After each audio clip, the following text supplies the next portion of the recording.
Hello ជំរាបសួរសួស្តីអ្នកគ្នាជួបមកខ្ញុំម្ដងទៀតហើយខ្ញុំយៈធីនត្រឡប់មកកាន់ចំណងវីដេអូថ្មីវីដេអូថ្ងៃនេះដែរខ្ញុំនឹងមកចែកម្លែកអ្នកគ្នាពីវិធានបတ်មួយប៉ុន្តែមុននឹងចូលទៅដល់ការចែកម្លែកមួយហ្នឹងខ្ញុំសូមសួរអ្នកគ្នាចំនួន2សំណួរសិនសំណួរទី1គឺគោលដៅធំបំផុតរបស់មនុស្សយើងម្នាក់ៗហ្នឹងគឺជាអ្វីបើអ្នកគ្នាឆ្លើយថាសុភមង្គលវាគឺជាចម្លើយដែលត្រឹមត្រូវសំណួរទី2នោះគឺថាអ្នកគ្នានៅក្នុងជីវិតប្រចាំថ្ងៃរាល់ថ្ងៃរបស់អ្នកគ្នានឹងតើអ្នកគ្នាមានសុភមង្គលសេចក្តីសុខឬក៏ភាពរីករាយនៅក្នុងជីវិតរបស់អ្នកគ្នាហើយឬនៅចឹងអ្នកគ្នាកុំភ្លេច comment នៅខាងក្រោមម្នាក់មួយផងបើអ្នកគ្នានៅទេវីដេអូមួយនេះគឺសម្រាប់អ្នកទាំងអស់គ្នាចឹងថ្ងៃនេះដែរខ្ញុំនឹងមកប្រាប់នៅវិធីសាស្ត្រចំនួន6ដែលនឹងជួយអ្នកគ្នាឲ្យទទួលបាននូវភាពរីករាយសេចក្តីសុខនៅក្នុងជីវិតប្រចាំថ្ងៃរបស់អ្នកគ្នាដែលអាចធ្វើឲ្យអ្នកគ្នារស់នៅក្នុងជីវិតដែលមានន័យអត្ថន័យជាងមុនហើយសុខភាពផ្លូវចិត្តយើងក៏ល្អប្រសើរជាងមុនហើយយើងធ្វើរឿងអីមួយគឺឆាប់ទទួលបាននូវភាពជោគជ័យព្រោះថាយើងមានសេចក្តីសុខរីករាយក្នុងជីវិតហើយយើងធ្វើអីមួយគឺយើងធ្វើវាចេញពីចិត្តរបស់យើងហ្មងអញ្ចឹងឥឡូវកុំឲ្យខាតពេលយូរយើងចូលទៅដល់វិធីសាស្ត្រទី1តើគ្នាវិធីទី1គឺយើងត្រូវការមានការដឹងគុណចំពោះអ្នកដទៃដែលធ្វើល្អដាក់យើងមិនថាទង្វើនោះគឺជាទង្វើដែលតិចតួចឬក៏ធំមិនក៏ដោយក៏យើងត្រូវមានការដឹងគុណដែរដូចជាការ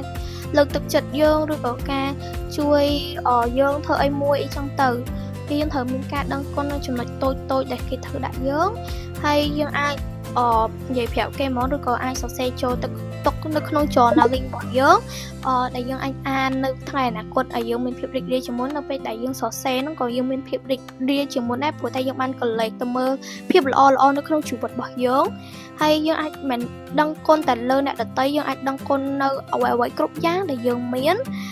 យើងត្រូវពេញចិត្តនៅអ្វីៗគ្រប់យ៉ាងដឹងគុណវាមិនថាបន្ទប់របស់យើងផ្ទះរបស់អ្នកគ្នាគ្រួសារអ្នកគ្នាឪពុកម្ដាយអ្នកគ្នាឬដឹងគុណពួកគាត់អ្នកគ្នាសេចូលទៅហើយជាភាសាអ្វីមួយដែលអ្នកគ្នាកុំភ្លេចបំផុតគឺត្រូវដឹងគុណខ្លួនឯងអ្នកគ្នាគួរតែចេះអរគុណខ្លួនឯងថ្ងៃហ្នឹងដែលខំធ្វើអីមួយដែលអ្នកគ្នាកំណត់ទុកឲ្យអ្នកគ្នាបានធ្វើវាដើម្បីទទួលបាននូវភាពជោគជ័យអ្នកគ្នាអញ្ចឹងអ្នកគ្នាកុំភ្លេចអរគុណខ្លួនឯងផងហើយអរគុណមនុស្សជុំវិញខ្លួននៅអ្វីដែលអ្នកគ្នាមានអញ្ចឹង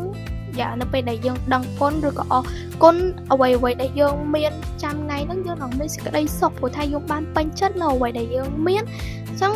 ភាពរីករាយយើងក៏កាន់តែមានដែរព្រោះយើងបានកលេចមើលផ្នែកដែលល្អនៅក្នុងជីវិតរបស់យើង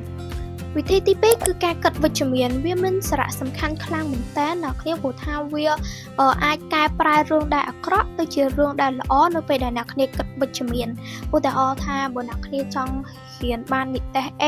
ប៉ុន្តែអ្នកគ្នាគិតអវិជ្ជមានរហូតអ្នកគ្នាថាអូយម្បាក់ធ្វើអត់បានទេអូយ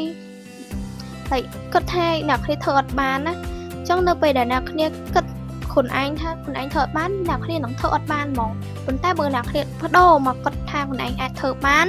ខ្ញុំនឹងខំប្រឹងទោះជួបឧបសគ្គមិនក៏ដោយក៏ខ្ញុំត្រូវតែធ្វើវាឲ្យបានហើយខ្ញុំជឿជាក់លើខ្លួនឯងថាខ្ញុំអាចនឹងធ្វើវាបាននៅពេលដែលអ្នកគ្នាគិតវិជ្ជមានថាអ្នកគ្នាអាចធ្វើបានណាអញ្ចឹងអ្នកគ្នានឹងមានជំនឿចិត្តមានសង្ឃឹមមានក្តីសង្ឃឹមមានការជឿជាក់លើខ្លួនឯងអញ្ចឹងអ្នកគ្នានឹងខំរៀនធ្វើចេញជាសកម្មភាពខំរៀនធ្វើលំហាត់ស្ដាប់គ្រូបញ្យលជារៀងរាល់ថ្ងៃនោះលទ្ធផលនឹងក្លាយទៅជារបស់អ្នកនរគ្នាដែលបានកំណត់ព្រោះថាអ្នកគ្នាគិតវិជ្ជមានហើយទៅការគិតវិជ្ជមានហ្នឹងគឺអាចផ្លាស់ប្ដូរពីអ្វីដែលអាក្រក់មកជាល្អវិញបើអ្នកគ្នាគិតវិជ្ជមានហើយជីវិតរបស់គ្នានឹងមានសេចក្តីសុខជាងមុននៅពេលដែលអ្នកគ្នាគិតអីដែលវិជ្ជមានច្រើនជាងអវិជ្ជមានព្រោះថាជីវិតយើងរីករាយខ្លាំងហើយព្រោះថាយើងបានគិតរឿងល្អនៅក្នុងជីវិតយើងហ្នឹងហើយខ្ញុំសូមប្រាប់អ្នកគ្នាមួយទៀតនៅពេលដែលយើងមានកំហឹងយើងកុំទាន់បញ្ចេញវាមកភ្លាមយើងត្រូវទុកវាស្ងប់អារម្មណ៍សិនព្រោះថានៅពេលដែលយើងមានកំហឹងគឺការដោះស្រាយបញ្ហារបស់យើងគឺសូន្យហ្មងអ្នកគ្នាហើយវាអាចបណ្ដាលមានអំពើហិង្សាឬក៏អីផ្សេងហើយវាធ្វើឲ្យរឿងកាន់តែធំទៀតប៉ុន្តែនៅពេលដែលយើងស្ងប់អារម្មណ៍អស់កំហឹងរបស់យើងឲ្យមកដោះស្រាយដោយសន្តិវិធីចឹងពេលខ្លះរឿងដែលយើងគិតថាពេលដែលយើងខឹងហ្នឹងណាវាធំធេងខ្លាំងប៉ុន្តែនៅពេលដែលយើងស្ងប់អារម្មណ៍មកដោះស្រាយរឿងហ្នឹងគឺវាអត់ធំធេងដូច ពេលដែលយើងមានកំហុសព្រោះថាពេលដែលយើងមានកំហុសក្រោតអីហ្នឹងនិយាយទៅបាត់ទាំងអស់នៅការពិចារណាអីផ្សេងៗអ្នកគ្នាពេលដែលយើងគិតស្ងប់អារម្មណ៍ហើយយើងមកដោះស្រាយដោយសន្តិវិធីទើបវាអាចមានភាពរីកចម្រើនអាចដោះស្រាយបញ្ហាដោយត្រឹមត្រូវនិងសន្តិវិធីបានអញ្ចឹងអ្នកគ្នាគួរគិតវិជ្ជមានបានច្រើនហើយកុំដោះស្រាយបញ្ហានៅពេលដែលខឹងយើងបន្ធូរអារម្មណ៍សិនសេចក្តីសុខនឹងមករកយើងអូខេវិធីសាស្ត្រទី3គឺការធ្វើអ្វីមួយដែលយើងត្រូវធ្វើហើយសិនចាំធ្វើអ្វីដែលយើងចូលចិត្តធ្វើទីនេះគឺវាពិតជាមានសារៈសំខាន់ដែលផ្ដល់នូវសេចក្តីរីករាយដល់យើងបំផុតនៅពេលដែលយើងមានកិច្ចការអ្វីមួយដែលគ្រូដាក់ឲ្យឬការងារនៅកន្លែងការងារអីចឹងទៅយើងត្រូវធ្វើវាឲ្យសិនមុននឹងទៅធ្វើអ្វីដែលយើងចូលចិត្តធ្វើដូចជាការលេងហ្គេមការមើលរឿងការទៅដើរលេងមួយភ័ក្រទៅ shopping អីចឹងណាគ្នាមុននឹងអ្នកគ្នាធ្វើរឿងទាំងអស់ហ្នឹងអ្នកគ្នាត្រូវបំពេញនៅកិច្ចការដែលគ្រូដាក់ឲ្យឬក៏ការងារ assignment អីហ្នឹងអ្នកគ្នាឲ្យសិនព្រោះថាវា like ចំណេញពេលវេលាទាំងពីរហ្មងអ្នកគ្នាបើអ្នកគ្នាមាន3ម៉ោងតែអ្នកគ្នាចំណាយ3ម៉ោងទៅលើការលេងទាំងអស់អត់ចំណាយពេល1ម៉ោងឬក៏2ម៉ោងទៅលើការរៀនឬការងារដែលយើងត្រូវធ្វើហ្នឹងគឺអ្នកគ្នានឹងខាតបង់ពេលវេលាហើយអ្នកគ្នាគិតមើល3ម៉ោងហ្នឹងអ្នកគ្នាគិតតែពីលេងហ្មងគឺវានឹងធ្វើឲ្យស្ពឹកខួរក្បាលយើងអស់កម្លាំងហើយនៅពេលដែលយើងងាកកលេចមកមើលតុរបស់យើងសួរតែការងារដែលយើងអត់ទាន់ធ្វើឲ្យសួរអ្នកគ្នាមានភាពរីករាយអត់មានទេអ្នកគ្នាប៉ុន្តែនៅពេលដែលអ្នកគ្នាចំណាយពេលវេលា1ម៉ោង2ម៉ោងអ្នកគ្នាទៅធ្វើការងារហ្នឹងឲ្យហើយអស់សិនហើយចំណាយពេល1ម៉ោងទៅលើការងារដែលអ្វីដែលអ្នកគ្នាចូលចិត្តអ្នកគ្នាស្គាល់ថាអ្នកគ្នាមានសេចក្តីសុខប៉ុណ្ណានៅពេលដែលអ្នកគ្នាសម្រេចបានរឿងពីរក្នុងពេលតែមួយយើងការងាររបស់យើងគឺយើងបានធ្វើហើយយើងបានធ្វើការអីដែលយើងចូលចិត្តធ្វើទៀតអ្នកគ្នាអញ្ចឹងសេចក្តីសុខរបស់យើងគឺមានពេញទីតែម្ដងឥឡូវវិធីទី4គឺការនៅជុំវិញមនុស្សដែលផ្ដល់ក្តីរីករាយភាពរីកចម្រើននិងគាំទ្រអ្នកគ្នាដើម្បីទទួលបាននូវភាពរីកចម្រើនជាមួយគ្នាទៅថ្ងៃខាងមុខអ្នកគ្នាកុំនៅចិត្តមនុស្សដែលតុកស៊ីកមនុស្សដែលនាំតែទុកនាំតែបញ្ហានាំតែភាពទុកសោកដែលនៅជាមួយនឹងមនុស្សទាំងអស់ហ្នឹងគឺយើងនឹងមានអារម្មណ៍មិនល្អឬក៏អារម្មណ៍ feeling down អ្នកគ្នាគួរតាមមិននៅក្នុងមិត្តភាពបែបហ្នឹងអ្នកគ្នាបើអ្នកគ្នាកំពុងនៅក្នុងមិត្តភាពបែបហ្នឹងអ្នកគ្នាគួរតែចាក់ចេញឲ្យបានឆាប់រត់តែល្អព្រោះថាវាអត់មាននាំផលប្រយោជន៍អីដល់យើងអ្នកគ្នាបើអ្នកគ្នាអត់បានមិត្តដែលល្អមិត្តថ្មីដែលល្អទេអ្នកគ្នាគួរតែចំណាយពេលនៅលើមួយខ្លួនឯងព្រោះថាការនៅមួយខ្លួនឯងក៏វាមិនអាក្រក់ណាស់ណាដែរអ្នកគ្នាគឺវាជារឿងល្អមួយដែរដែលយើងអាចស្វែងយល់ពីខ្លួនឯងដឹងពីខ្លួនឯងចូលចិត្តអីធ្វើអីនៅពេលដែលយើងនៅមួយខ្លួនឯងច្រើនអ្នកគ្នាវាមានសារៈសំខាន់មួយផងដែរហើយចឹងនៅពេលដែលអ្នកគ្នានៅមួយខ្លួនឯងច្រើនចឹងអ្នកគ្នាស្គាល់ខ្លួនឯងជាងមុនអ្នកគ្នាក៏សប្បាយចិត្តជាងមុនផងដែរមួយទៀតអ្នកគ្នាត្រូវចេះជួយអ្នកដទៃអ្នកដែលមានទុក្ខលំបាកអ្នកដែលជួបបញ្ហាទោះដែលអ្នកទាំងអស់នោះអ្នកគ្នាមិនស្គាល់ក៏ដោយក៏អ្នកគ្នាត្រូវតែមានចិត្តមួយមានគុណធម៌ក្នុងការជួយអ្នកដទៃដែរពេលដែលយើងជួយគេចេញពីចិត្តយើងនឹងមានសេចក្តីមួយដែលមានភាពរីករាយចេញមកហ្មងអ្នកគ្នាពេលដែលយើងបានជួយអ្នកដទៃfeeling ហ្នឹងគឺ good ខ្លាំងមែនតើហើយគុណផលដែលយើងបុណ្យដែលយើងបានផ្ដល់ឲ្យអ្នកដទៃហ្នឹងនឹងត្រឡប់មករកយើងវិញដោយឯងតែយើងអត់ដឹងខ្លួនណាអ្នកគ្នាដែលនឹកស្មានមិនដល់ហ្មងនិយាយទៅគឺការធ្វើបុណ្យមួយគឺអត់ខុសហ្មងអ្នកគ្នាអញ្ចឹងយើងជួយមនុស្សដទៃអ្នកដទៃឲ្យបានច្រើនតាមតែខ្លួនអាចធ្វើទៅបានវិធីទី5គឺការស្រឡាញ់ខ្លួនឯងនិងការពេញចិត្តនៅអ្វីៗដែលខ្លួនកំពុងតែមានបើអ្នកគ្នាអត់ទាន់ពេញចិត្តឬក៏ស្រឡាញ់អ្វីដែលខ្លួនកំពុងមានទេអ្នកគ្នាមានទស្សនវិជ្ជានិងមានជំរើសជ្រើសរើសថានៅចង់បន្តបែបហ្នឹងឬក៏ផ្លាស់ប្ដូរវាបើអ្នកគ្នាចង់បានរាងមួយដែលស្អាតគឺអ្នកគ្នាមានលទ្ធភាពឬក៏មានថាមពលក្នុងការផ្លាស់ប្ដូរវាដោយការហាត់ប្រាណការញ៉ាំរបស់ល្អញ៉ាំបន្លែញ៉ាំផ្លែឈើដោយមិនញ៉ាំ fast food មិនញ៉ាំរបស់ដែលខ្លាញ់អញ្ចឹងហេតុទាំងអស់ហ្នឹងវានឹងបញ្ចេញផលមួយដែលយើងទទួលបាននៅរាងដែលយើងពេញចិត្តដែលយើងស្រឡាញ់អញ្ចឹងនៅពេលដែលយើងទទួលបានវាយើងនឹង ស្រឡាញ់ខ្លួនឯងយើងនឹងពេញចិត្តយើងនឹងសប្បាយចិត្តជាងមុននៅអ្វីដែលយើងមានហើយ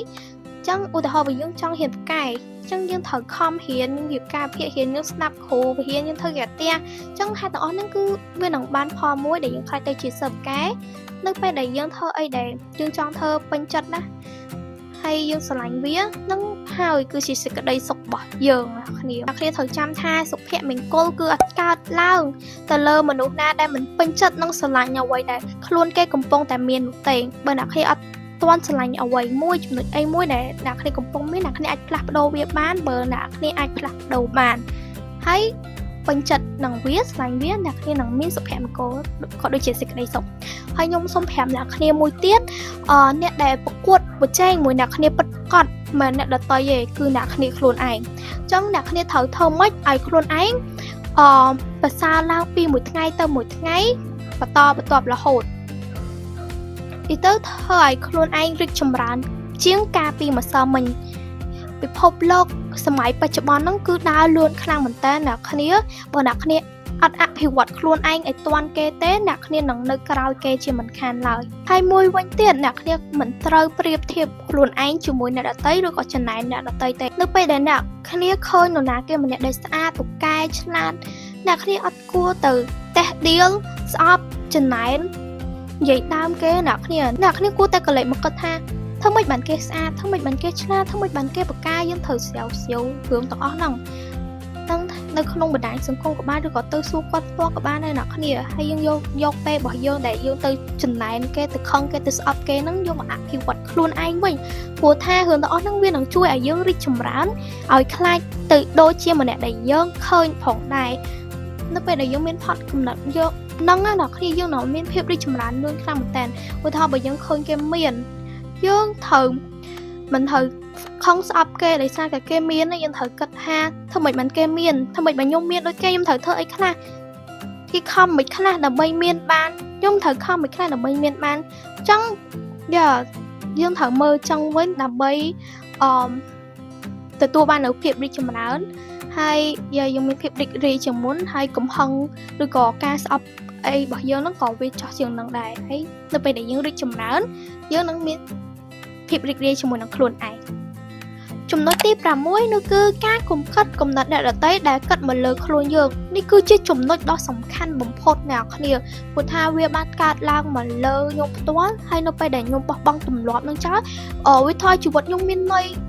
មានភាពរីករាយសប្បាយចិត្តនៅក្នុងជីវិតខ្ញុំរាល់ថ្ងៃហ្នឹងហ្មងអ្នកគ្នាព្រោះថាកាលមុនណាដោយសារតែការគិតគំនិតអ្នកអតីតដែលគិតមកលើខ្ញុំថាខ្ញុំធ្វើចេះត្រូវរត់ខ្ញុំធ្វើចេះគេគិតមិនគេគិតមិនអីទៅវានឹងសម្ពាធឲ្យអត់អាចធ្វើអីដែលខ្ញុំចង់ធ្វើបានអញ្ចឹងជីវិតខ្ញុំគឺអត់មានភាពរីកចម្រើនហើយអត់មានភាពរីករាយ